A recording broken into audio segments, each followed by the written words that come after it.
All right, Lori, my watch just struck 1 o'clock here on the East Coast. Is it okay if I go ahead and kick us off officially? Perfect. All right, cool. Well, good afternoon, everyone, if you are on the East Coast, and good morning, I should say, if you're on the West Coast or somewhere in between. Thanks for joining us for today's Bloomerang webinar. What is our money story, and how do we tell it? And my name is Stephen Shattuck, and I am the Chief Engagement Officer over here at Bloomerang, and I'll be moderating today's discussion as always.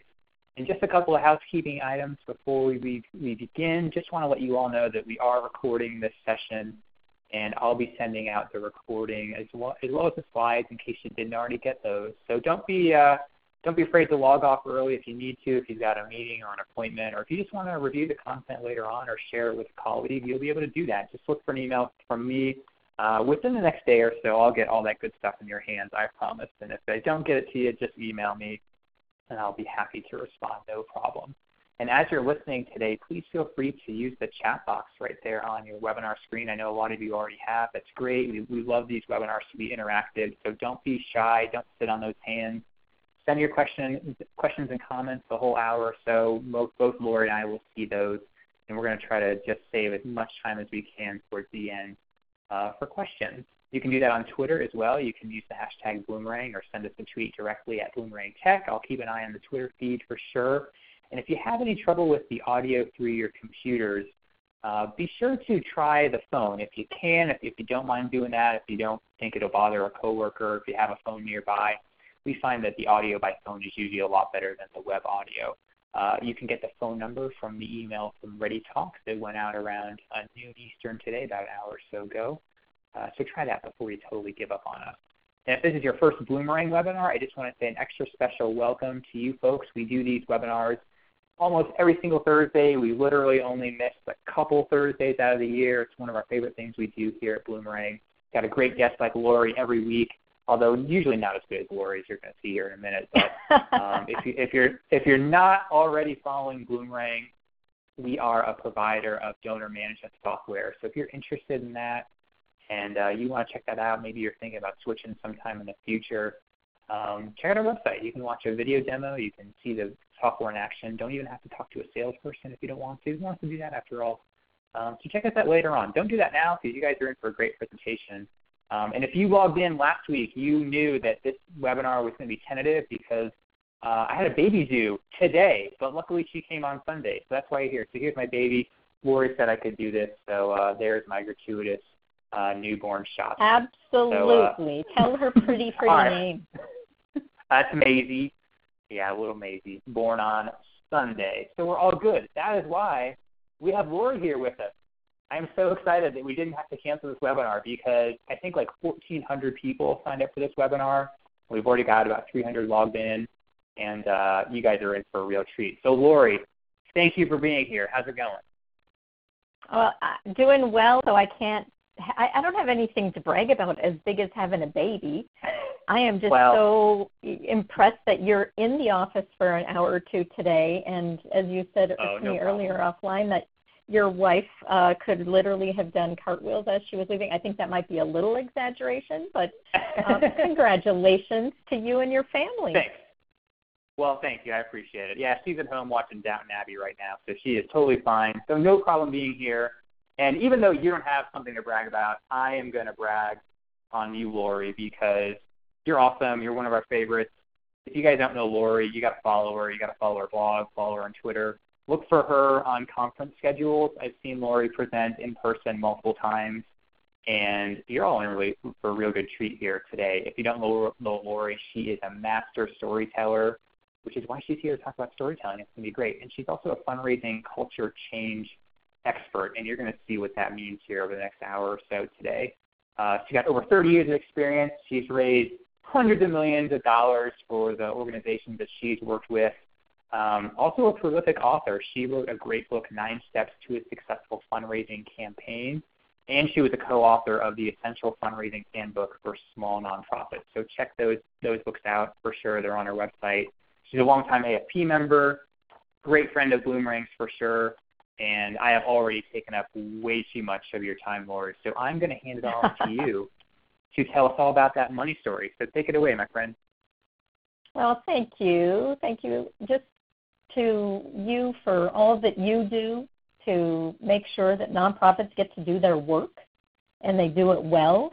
I love Bloomerang, and I highly recommend, if you don't use it, check it out and make sure that you have a good system to capture donor information, institutional memory. And thanks for everybody around the country, really literally around the world, I think, for being here. Whatever you're doing, I appreciate that you wanted to learn a little bit more. I know that it takes something to clear your schedules, whether you're listening to us live or recorded version later. I applaud people who take the time to sit, pause, and reflect, and then learn something new. To download the slides from today, and Stephen will share this link to the page where you can download the slides also, I'm sure, in the follow-up email.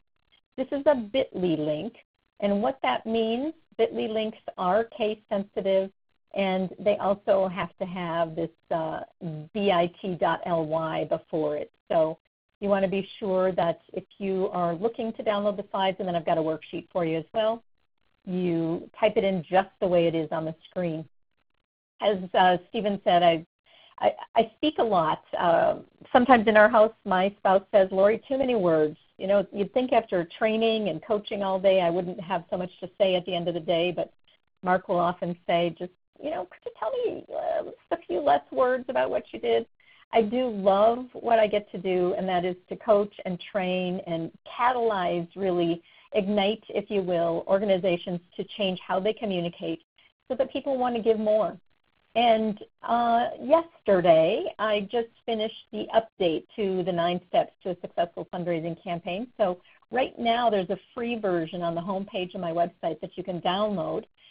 That will go away because we've added some great content to it. So download it if you're up for learning what are the, you know, some of the 9 overall things you can do to have a good fundraising effort at your organization. I have lots of mentors, as you probably do too, Stephen. I am a big fan of Seth Godin, who is a prolific author, very funny guy, and just a marketing guru. He makes sure to cut through the clutter of what it is, what it takes for people to get their message across. And then there's Lynn Twist, as you can see on the right side of the page here.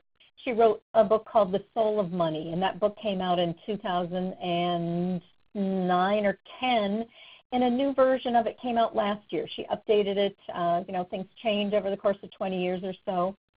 I will quote her in this session, and that book is a great gift for board members, for your major donors, and for your team even to read. There's the link again. It is Money Story Bloomerang, but it is a capital M, capital S, and a capital B with the bit.ly/ before it.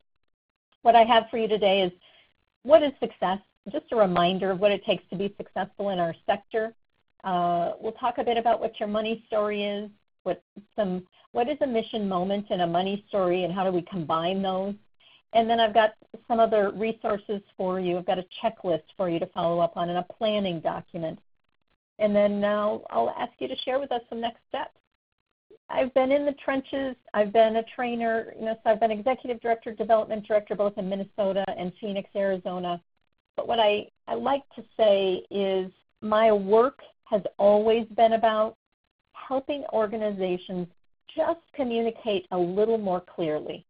So people stay giving, so they do exactly what we want them to, and who doesn't need more money, right? Now, this is no surprise to those of you who are on regular Bloomerang webinars. Donor retention is not very high in our country. Less than 50% of donors stick around every year. First-time donor retention is 23%. Donor retention, if I've given another gift, is around 60%. If you ask those donors why are they leaving, it has something to do with communication. You don't ask enough. You ask too often. You have a new CEO. I don't know what their vision is. I don't know what you use the money for. You send me 3 appeals and my name is spelled wrong. I can't find the donate page on your website. It's all about communication. So the thing that I say that's really simple, when you want to have success, you want to think about what are you saying, where are you saying it, and how are you causing people to feel when you communicate with them. And I often get asked, is there a special system or a formula to raise more money? And there is. I have been doing this work for more than 30 years, and the most important thing I say to folks is to keep things as simple as possible. But I found that there's three things in what I call the formula to exceed goals, and that is to educate your donors about the impact of their previous gift. If we don't talk to them in that void of time between when they give one gift and when we ask again, they go away or they lose interest or they'll give less the next time. The second thing is to highlight the life of one person whose life is different because of your work. And there is research done from a number of different sources that talk about the fact that we only can talk about one person at a time for our brains to really understand, and to connect emotionally. And if you're telling me that you have 200 people on a waiting list or you serve 30,000 people, you still want to tell me about one person. And if you're an environmental organization or you're an advocacy organization or you're the Humane Society, I still want you to tell me about one person and how they feel because of the law you passed, the pet that they took home, the water that's clean. And then the third part of the formula is to regularly share your money story. So I'll talk a bit more about in just a moment about what your money story is, but I want you to think about this. And this is a great quote from Lynn about what she believes fundraising is. So fundraising, in her mind, is the privilege of facilitating the reallocation of the world's financial resources away from fear and toward that which we love. I love how powerful that statement is, and I really appreciate that we are doing something that is honorable and can be exciting. Yes, there's overwhelm and long to-do lists, but we get to help even out the odds for the world, really. So making sure that you know what your money story is key. I'm going to tell you my definition of it in a moment. But first, before we talk about money story, what I want to do is just a quick poll. And the quick poll question is, how comfortable are you talking with others about giving money? So if you want to go ahead and choose one of the three answers here, great, okay, or not good. So how comfortable are you? Great, okay, or not good in talking to others about money? All right, so I'm going to let it go for another second or two here. Keep going. Now's your time to vote, folks. It looks like many of you, 60-some%, are okay, and I love that. And if you add that with the nearly 20% who are great, we just have a few folks who are not good, and maybe it's that we really feel like we're doing something that is not respectable. We feel like we're begging for money. The truth is, what we're doing then, if we feel like we're begging, is we're giving money the power, and we're actually forgetting to give our mission the power. So what I mean by that is our mission, the work that we do, is incredibly effective, important. You do some things really well. And people who run successful businesses, they do some things really well. And a lot of it is about making a profit. So invite those folks to partner with you to do what they do well, make a profit, and what you do well, to transform lives or keep the rivers clean or to help the frail elderly in your community. Sometimes we focus on what Lynn calls the toxic myths of scarcity when we think about money. We realize, and every day we can come in and see there's not enough, more is better, and that's just the way it is. Those other organizations are going to raise more, they're going to have more, Why I know this to be true is you can find evidence for anything you look for. So if you actually put your donors in front of you in lines of how passionate they are, how tall they are, where they live, you'd have tons of people. And the question then is, how well are you communicating with them about what it takes to do your work? Sometimes the word choices we make can create a culture that is not a philanthropy culture. It's a culture of fear. It's a culture of frustration. And it truly can change the numbers of people that stay in touch with you and engage with you, and it changes absolutely the numbers of people who give to you and what size gift they give. So I like to steer people away from utilitarian language. Donate, help us, please give, please give, please give. Those are words that can be really feeling begging. They don't keep me in mind as the donor, and they don't create a vision for the future. So I like words like invest. Let me show you who your gift will make a difference for, so you can actually see your impact and put a face to it. And let folks know that you're looking for long-term partners. Back to donor retention for a moment. If you don't know already, this is important. Focus on monthly donors. Donor retention of someone who is a monthly donor is 90%. That's much higher than the about 50 to 60% of someone who's given for a year or two, a couple of years in a row.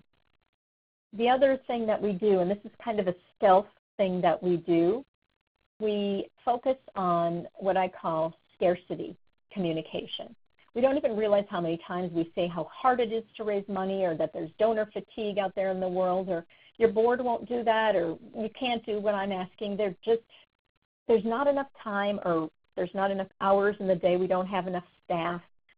All of that to be said, when you change that language, even in your money story, you can inspire possibility, which is what people are looking for when they give to you. Fundraising is about fulfilling the aspirations of our supporters. So if we talk about the fact that we're really learning how to tell our story better, in fact, we're learning to tell our money story better, so we can inspire you. And together, what if we could end homelessness? What would it look like, and what would it take?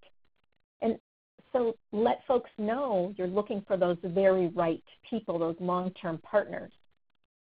The reality is there's a whole bunch of different money stories in your organization. You've got the donor money story, or the major gift supporter, the corporation or foundation, that money story. And then we've got the worrisome money stories. And sometimes they come from our board, sometimes from our finance committee or staff, our executive director, our data person, our program staff who begs you to find more money. So then if there are these multiple money stories flying around your organization, how do you find one that we can get our arms around and get people excited about? And I say there's actually one single money story that you could all agree on and not have to do a whole bunch of research. You just have to ask yourself a few questions and really focus on where it is that you are today and where do you want to be. Do you want to make sure that you're saying yes more? Do you want to be able to advocate for more folks? Do you want to be able to provide legal aid to more folks or scholarship more students? I was talking to someone from Girls on the Run yesterday, and she wants to be able to start some camps for the folks in her community, the girls in her community who can't get to a run and participate in their programming at the same level. So what's happening when you're talking about where you are today and where you want to be? And the truth is there is a gap in here. We don't have everything it takes, right? So I like you to know what that gap is. Paying attention to the gap, just like they do in the UK when you're jumping on the train, mind the gap. Know what it is so you can talk about it in a way that doesn't feel so asky. So here's my definition of your money story. It's the gap between where you are today and reaching your annual fundraising goal plus your visionary, forward-thinking fundraising goal versus what it is that I have brought in the door as the development director today. So what I want you to think about is, do you know what is today's annual fundraising goal? Do you have a forward-thinking goal? Just to remind you, there's really 4 legs of success in the work that we're doing. That mission that we have is the top of the table, but you've got your excellent programs and services. You've got to have a space eventually if you are even, brand new and you're doing things like I did. I worked at the Department of Ophthalmology, and we had a teeny tiny closet where the fundraising team of one, myself, worked in. You've got to have some human capital, the staff, your board, your volunteers, but you also have to have the real financial capital. So these 4 legs of success, you have to talk about all of them, and what I find is the capital, the financial capital, is the thing we talk about the least. I prefer it if your money story becomes not the dreaded topic that we have to bring up at the board meeting, but a useful tool. We are talking about the vision for the future, and the tools, back to this visual here, are the 4 legs that you have on your table. So we want to talk about all of them. So let's talk about knowing and sharing and what's your money story. The first thing to know, for every organization, we actually do need some money, whether you have one big endowment or a big grant, or you only raise money from individuals, or you have a large government contract or some version of all of that combined. You're requiring financial support to change people's lives or to change something. And what I want you to think about and remember is we're inviting money to stop by. We are not asking for money for ourselves. We are inviting people to be their greatest selves and to invest with one of their resources of time, talent, stuff, or money, or maybe all 3 of those. But we're inviting that gift of financial support to stop by before it moves on somewhere else. So my sweet spot in my work, or my secret sauce, if you will, is that I give you permission to talk about money. I want you to think about what are the secrets that you share about money. Do you forget to tell people about the grants that were declined, that costs are going up, not in a demanding or begging way, but more in a way that has people understand what it takes? And I hope that you've listened carefully. So far, I have not said the word need, I believe, at all. Stephen can check and see later on if I said the word need. What I'd like to talk about is, what does it take financially? What does it take with human capital? What does it take to do our work, to change our corner of the community or the world? People don't care about what you need. They care about what it takes to help someone else, and preferably one person. So that money story, just remember the definition I had earlier, the gap between where you are today and reaching your annual fundraising goal, plus what's your visionary, forward-thinking fundraising goal versus the amount that you've raised so far this year. So I'm curious, do you even know? Type in to your chat box here, and you should share bad news. Absolutely, Terry. You want to share the good news, and you want to share the not so good news. And I'll give you some ways to do that and talk about that as we go here. But type in a yes or a no real quickly into the chat box. Do you know what your annual fundraising goal is right now today? Do you know what the dollars are that you have to raise? And then the question, the follow-up question, good. There's, I'd say, more yeses flying in of our hundreds of people here than there are no's.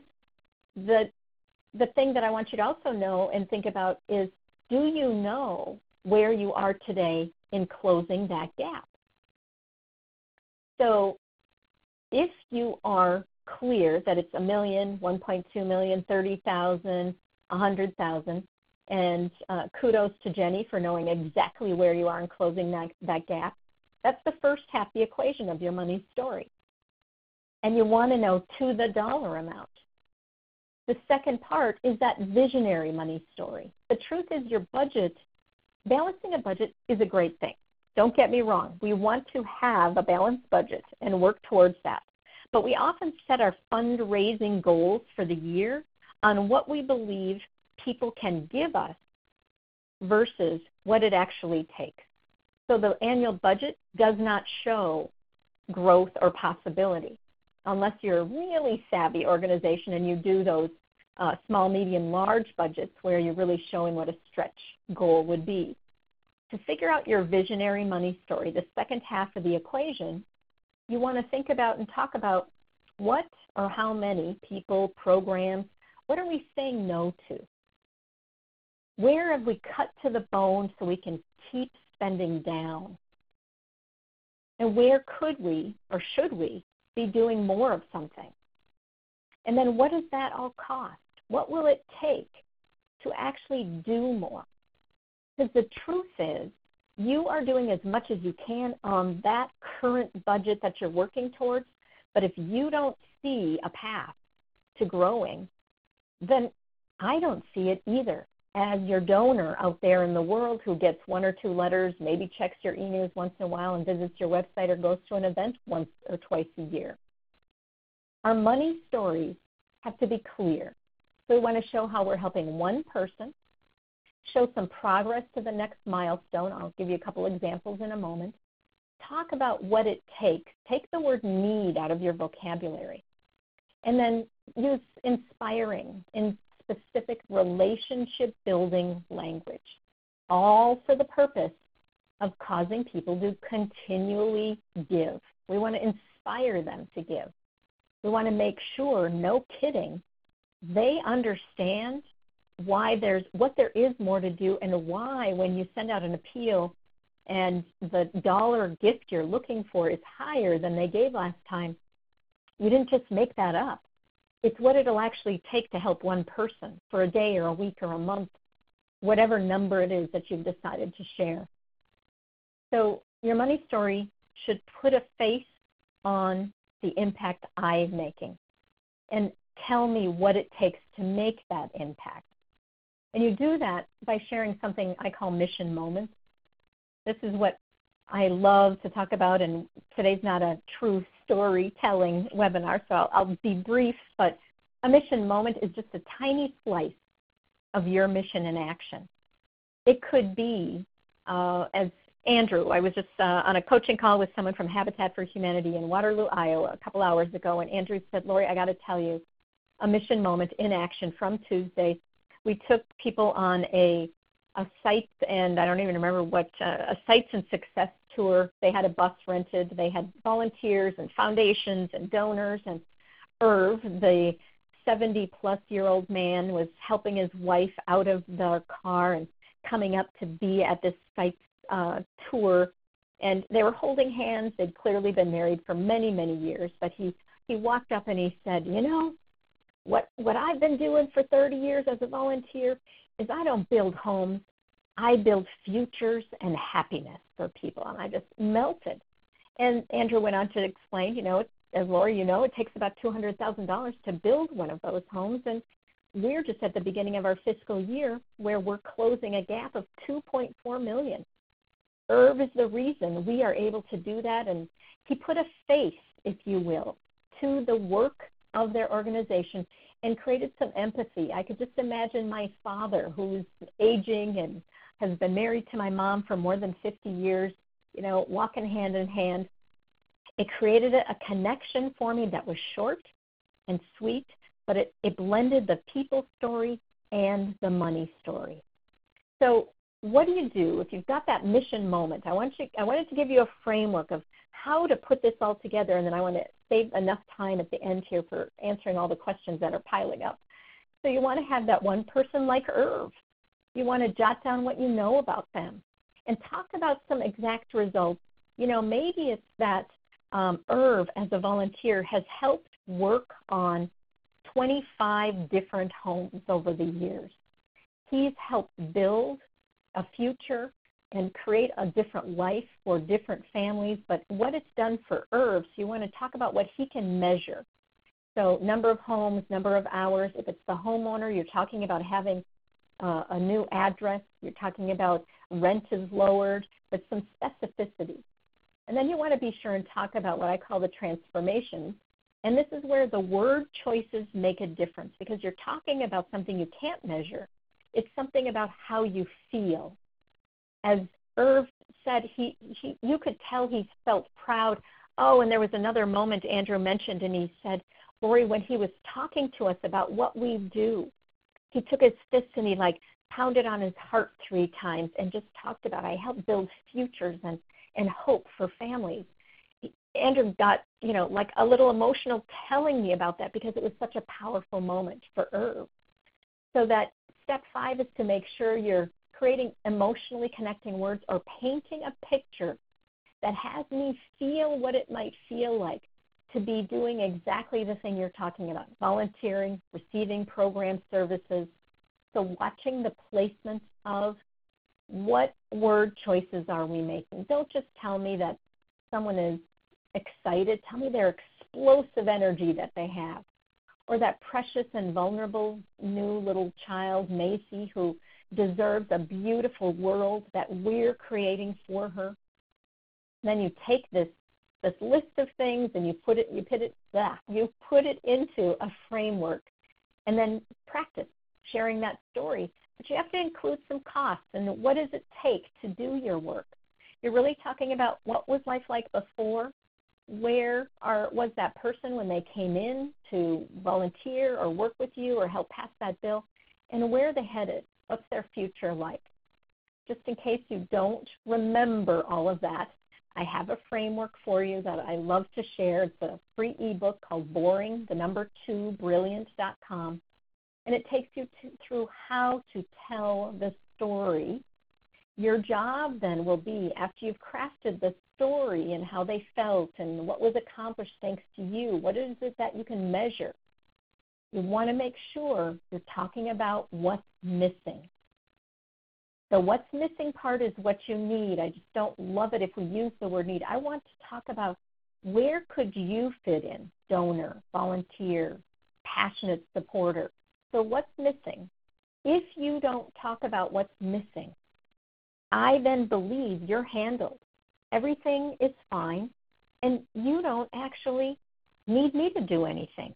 I'll go somewhere else where there's more to do, or I really feel special because I'm making a bigger impact there. I want to share my screen with you for just a moment here, and I want to talk about someone.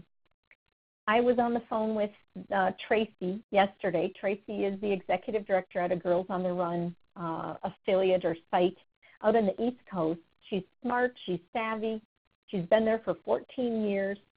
She scheduled a session to chat with me about, Lori, we're raising money, but we only increase our fundraising by a few percentage points a year, and we've got more girls waiting. We've got only a $5,000 sponsorship as our largest sponsorship. So what should I be doing differently? I know this mission well. I've participated with them in some different ways. What I'll tell you, I explained to her is, you look handled. You've got a beautiful website. Your events are run really well. You're forgetting to tell me the important message about what it takes. What does it take to change the life of one girl?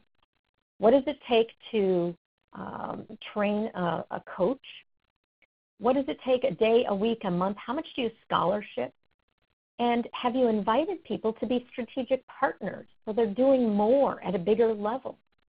So visually, I have to know what it takes to do your work. This is a cool and fun visual from the California Symphony.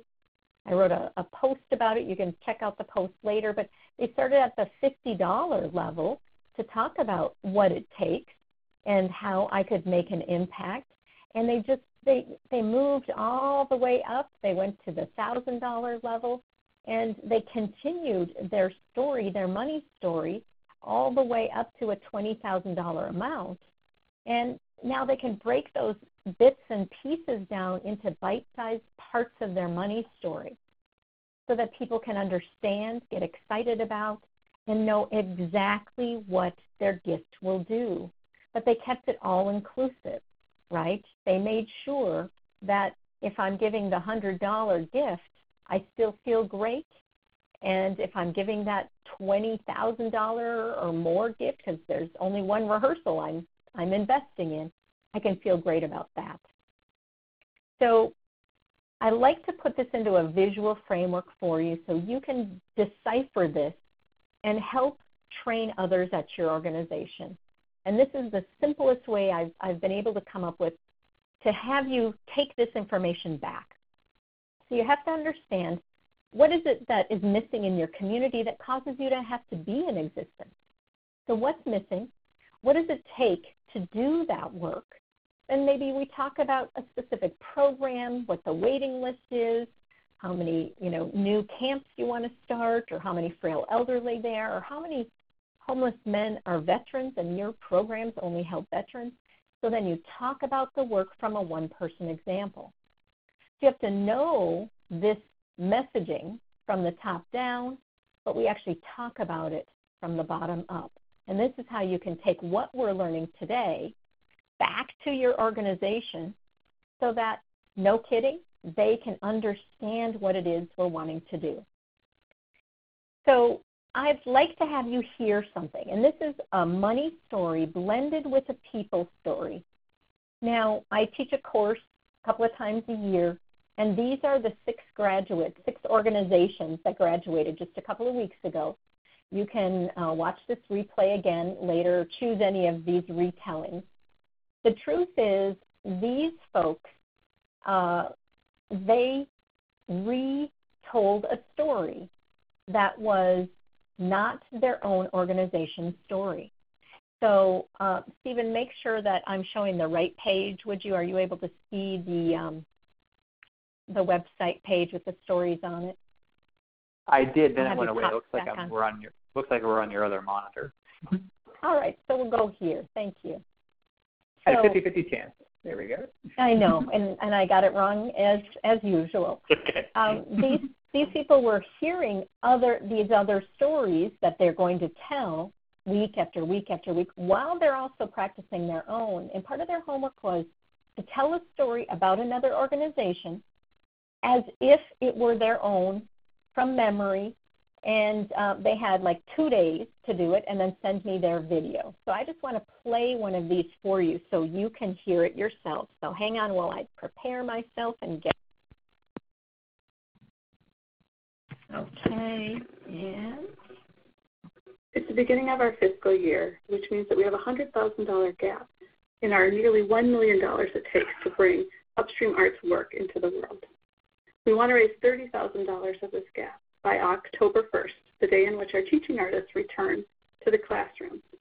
Classrooms like Nasiro's.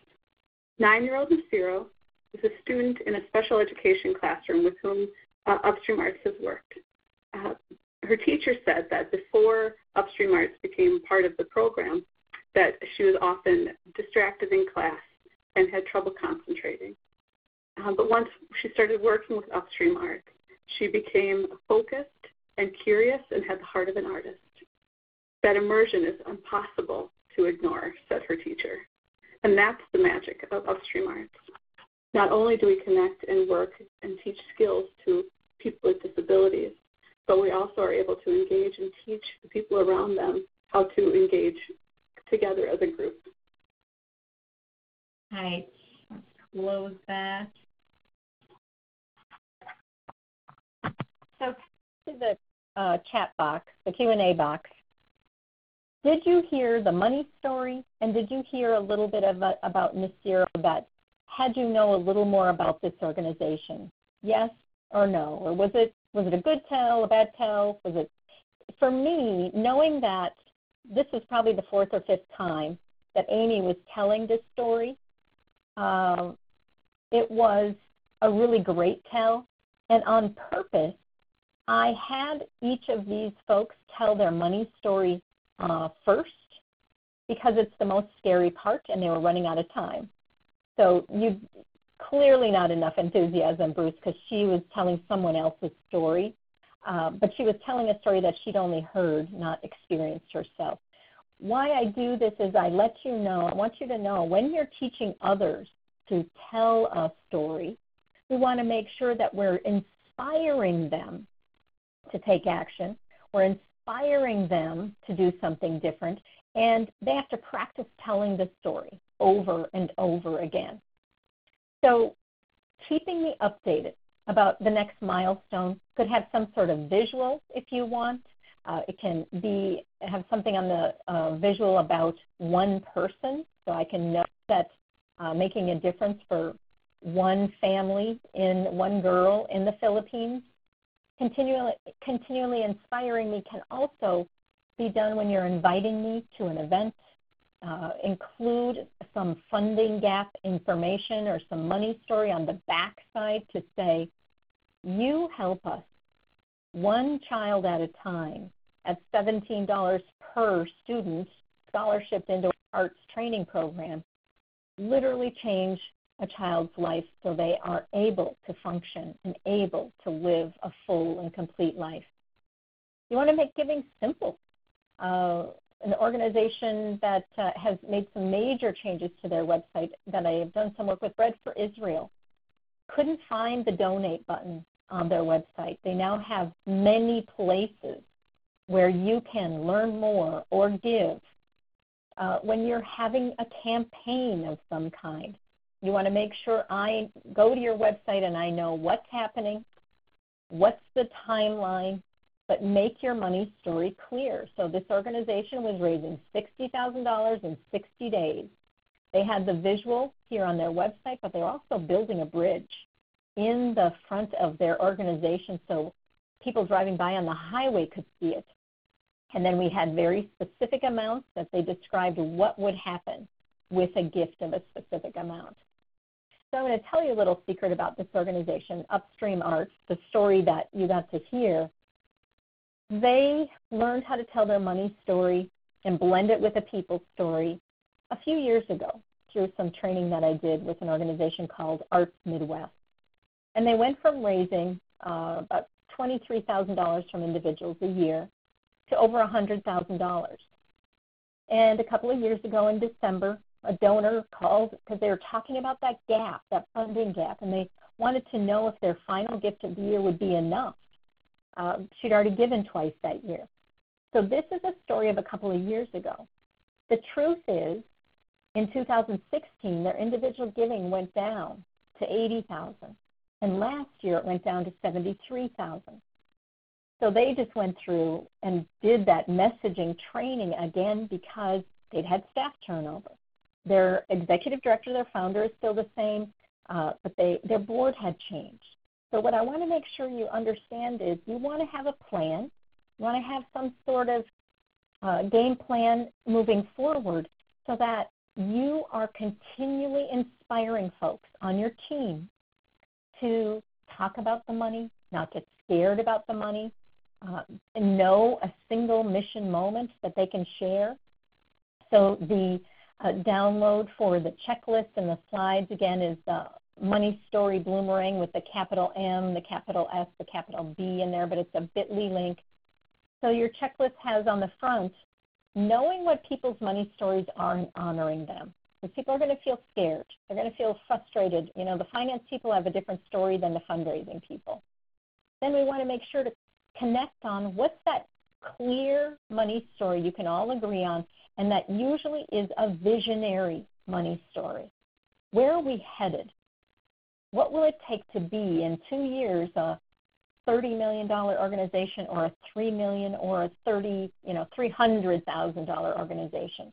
Don't just tell me where you are today in your fundraising and then continually inspire participation, blending that mission moment and that funding gap. And then so you want to take the document and figure out what's your area of focus.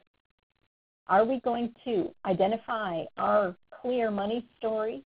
And is that a money story, a visionary money story, along with our current fundraising goal? for something in the next 2 years? What's the dollar amount? By when will we share it? How will we start to share it? And then who are your partners? So I want to take some questions. So what if let's start with you, Bernadine. What if you are a 1.5 person shop? How do you prioritize? You want to make certain, absolutely certain, you know what your money story is, because you've got a lot to do. So you want to talk about what does it take to do our work. And your job, because you are the chief cook and bottle washer, you get to talk about, here's what it takes to do our work today, and here's what I have a vision for. Here's where we're headed. And let me put a face for you on what it'll take. Because I want you to know when we do what we say we're going to do, we'll be able to help more people like whomever it is. Prioritize on just simply sharing the message over and over and over again. Monica says, so highlighting 3 people in an annual appeal would be too much for donors. Absolutely yes, just choose one. One person, you can actually then, Monica, you can go deeper. You can tell me a little bit different story on Facebook. You can tell me a snippet of information on some other social media format, Twitter or Instagram. You can have that person record a short video, a thank you video that you send a link to for online givers. You can have them also included as a face in the thank you letter. One, that's a great question. Leah says the only real cost we have are salaries for 3 part-time people. It's really hard to raise money for this purpose. So I'm going to ask you to reframe that, and rather than having that scarcity word in there, let's talk about, so what it takes to do our work is to have the most professional, quality staff possible. And we don't have to raise money for other things. So in order to do our work, it truly takes about, I don't know, $175,000 a year, $300,000 a year. My guess is, Leah, that's not your visionary goal, because you're going to need more than 3 part-time people to do the work long-term. So when you're talking about salary, you're not talking about salary. You're actually talking about what an impact you make by either implementing the programs, or you are changing the life of one person because you have those 3 part-time people. So almost all of our money is overhead money. So you want to make sure to put a face to that overhead money. Hopefully that helps. Terry asks, do you recommend sharing mission moments on our social media? Absolutely, anywhere, everywhere you can. One of my most favorite places to go to check and get inspired is Charity Water.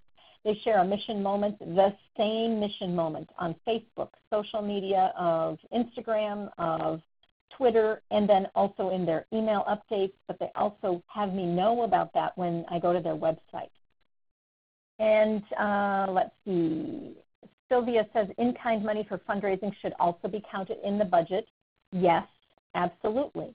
I want you to raise more than you are raising today. So in-kind dollars is a part of your budget, and you don't have to tell me that $3,000, $400,000, $2 million, whatever it is in-kind. Let people ask that question. Less is more. Katie says, what if you have an idea for something new, or you'd like to add to the program? So you don't yet have the person who's been impacted. Stephen and I are both big fans of the Nonprofit Storytelling Conference. And if I had my wherewithal, I'd bring it up on the screen, but I will just tell you about it. At the Nonprofit Storytelling Conference in the fall, we talk about all kinds of different stories. And just recently, Chris Davenport was visiting with Stephen Screen, who tells the most important story to tell for fundraising. And the story that people really want to hear is the story that doesn't have an ending yet. So you can pick someone who's waiting for you to add that program. Maybe there's someone who you know in the community because you would be referred to them from somewhere else, or you can say, here's what we know. I've given this person a name. We'll call him Harry.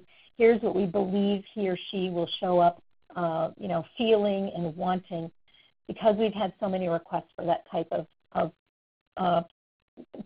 specific program. Donna says, are the mission moments about clients helped or donors? Yes. They are about donors. They are about volunteers. They are about you. They are about your clients, their families, neighbors. They are about your corporations, your foundations. They are about anyone who has experienced some aspect of your work. Katie says, we're a college foundation unsupported by the college. We are short on unrestricted funds. How do we tell a moving story not related to scholarships? Scholarship stories are plentiful, but motivate restricted donations. Well, the first thing is to always be clear. So you want to use really clear language. And thinking about, back to the language choices I was talking about, you can say, we want to make sure that we're telling you about what you're investing in here at the foundation. So you're investing in unrestricted operating dollars that will help us do our work and to put the dollars that you give to the very best place. That might be a person that's being scholarship. That might be a new program. That might be new equipment. That might be a whole variety of things. But we here at the foundation raise unrestricted operating dollars. And let me give you an example of a way that those dollars have made an impact. And then, Katie, you want to choose someone in addition to a scholarship story that has maybe been the recipient of something else that you were supporting, some program that got to change because you purchased some equipment or something. But you're always talking about unrestricted operating dollars. You want to make that clear. Let's go back to Katie says, if we break it down by specific costs, like in the example, does it put us on the hook to make sure that donors goes towards that? No. If you use language that says, let me give you an example of how your unrestricted contribution will be used. You want to always say, we are looking to increase our operating dollars, that golden money that will go exactly where we know best where to use it. So great question, Katie. And then Terry has, before we wrap up here, can you talk about how to tell stories about organizations that aren't about a crisis or something sexy? We're focused on creating a culture shift that takes time to accomplish and is difficult to quantify. I'd love to be able to get you off mute, Terry, but we won't. So I'm gonna pretend that I know. So I've done work with organizations that do some scientific research, and they don't know quite what the story is to tell, and the research takes a while to unfold in a way that's interesting or is helping anyone. But the truth is, there's someone whose life that will be different when you're able to get there. So whose is it? And what is the outcome you're looking to create? So you want to maybe talk about a board member who is really passionate about your work, and they get a feeling of accomplishment helping you move towards accomplishing that thing that, and I wouldn't say difficult to quantify, that's a scarcity word again, that we're putting a lot of thought into how we would quantify. We can tell you the transformational quantification of it, and that is how you'll feel. So you can focus on anecdotal information. My hope is that helps you just a little bit to understand there is no mission, truly, that there isn't a great story to tell, both a money story and a people story. And what you want to make sure you're doing is you're talking about what is our vision for the future? What do we make possible today, and where are we headed? What will it take to get there? Sometimes a mission moment is a tiny little slice. It is that you didn't even get a bill passed, or you didn't get to fund that research project, but you got so close.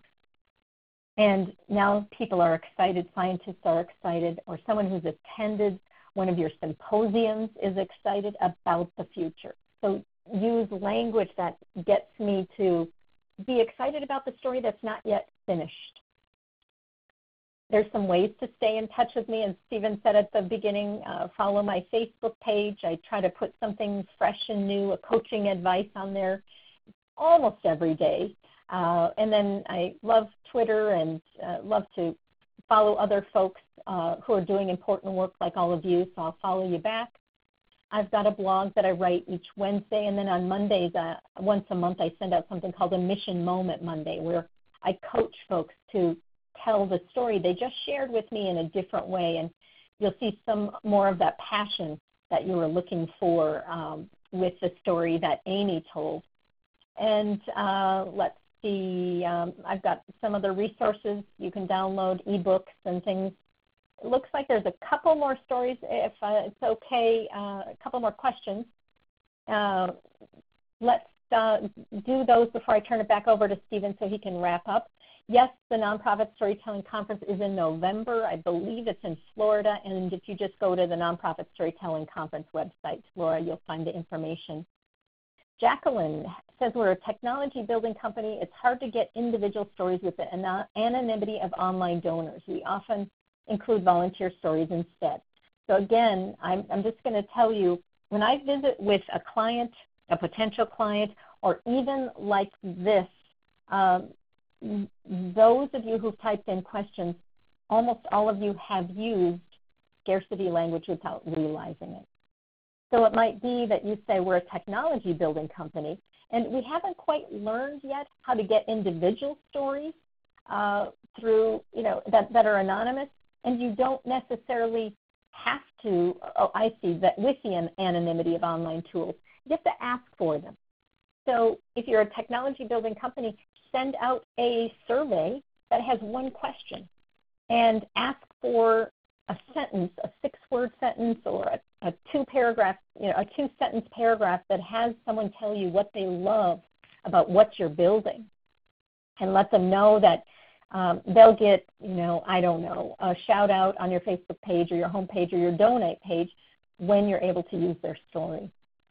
Angela says, we have a large contract with the state. Our fundraising dollars are used for research and help to pay for some client services, but they're mostly, the majority of our services and salaries are paid for by the contract. I'm gonna change your scarcity word there, Angela. So we're learning how to define our money story because of this. And so you're learning how to say X amount raised pays for blank because we're fortunate enough to have this contract in place. But you don't have the ability to do everything. So you can say, our annual budget is $10 million. And what it takes to do our work per person, Angela, you can't count on the government to support you forever. You can't count on any private, fees for service to be there forever. So there actually is a true cost to doing your work. What would the worry be for you to overraise the amount that you have designated to not salaries to do some other things? Do you have all the equipment you need? Do you have all of the printing that you need? Do you have all of the website updates that you require? There is a way to talk about what you're doing. And if someone says, well, so out of that $10 million, how much is individual donor support? You can say, well, we're growing that right now so that it's not just 3% of the work of our fundraising, so that it's more like 10 or 20%, because we're fortunate to right now have some other contracts through the government and other places that allow us to have some flexibility in how we're raising money. Hopefully that helps. One last question here, and then I'm going to turn it back to you, Stephen. Caitlin says, we make films about at-risk youth to create social change and cover many topics. We rarely have a personal story related to the real world change that we've made. Is telling how the life of a subject has changed sufficient? Not sure I'm getting exactly what you're saying. So you make films about youth that are that maybe don't have the same economic life that others do, or they've been born into a poverty situation, they've been born into violent situation, and they are making change. Don't try to cover all the topics.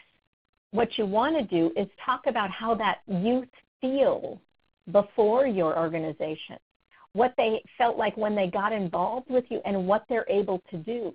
It isn't about all of the social change, the different kinds of social change. It's that they are making a difference. I'm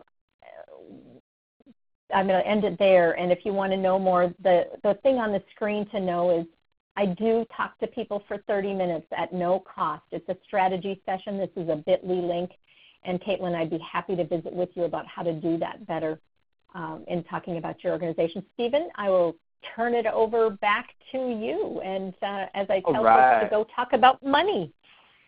Yes, do it. Do what Lori says. Obviously, she's awesome. Thank you, Lori. This was really fun. This was really cool to listen in on. So thanks for being here. Thanks for sharing all your knowledge with us for the afternoon today. Hope you had fun. I think everyone enjoyed it. Listening. And I will see you in Orlando. I love this group. I will see you in Orlando. Right? I thought so. It's been too long. It's been only since March, but that's too long. A lot has happened since then. I know.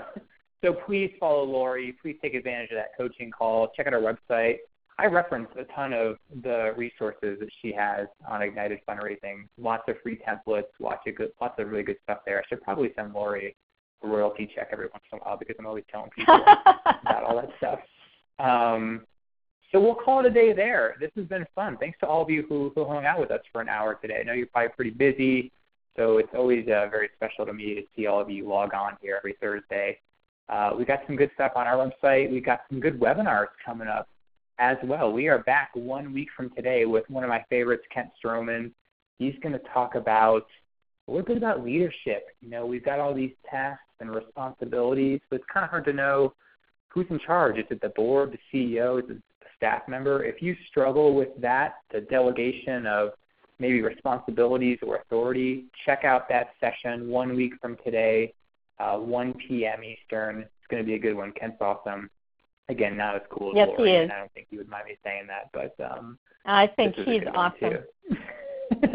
He's also very tall, just so folks know. Last time I saw Kent, I had to stand on a table that was 2 feet tall, and I could then look him in the eye. And it's not because we're short. Kent Stroman is literally like 20 feet tall. It's ridiculous, and that doesn't even include that cowboy hat. So that's why I have him on webinars, because it's not as it's not as intimidating. I hope Kent's not listening to this. I'm embarrassing him. But anyway, you should be here for that webinar. I'll get you today's session recording this afternoon, so look for that. And other than that, have a great weekend. We'll hopefully talk to you again next Thursday. So stay cool out there. We'll talk to you again soon. Bye now.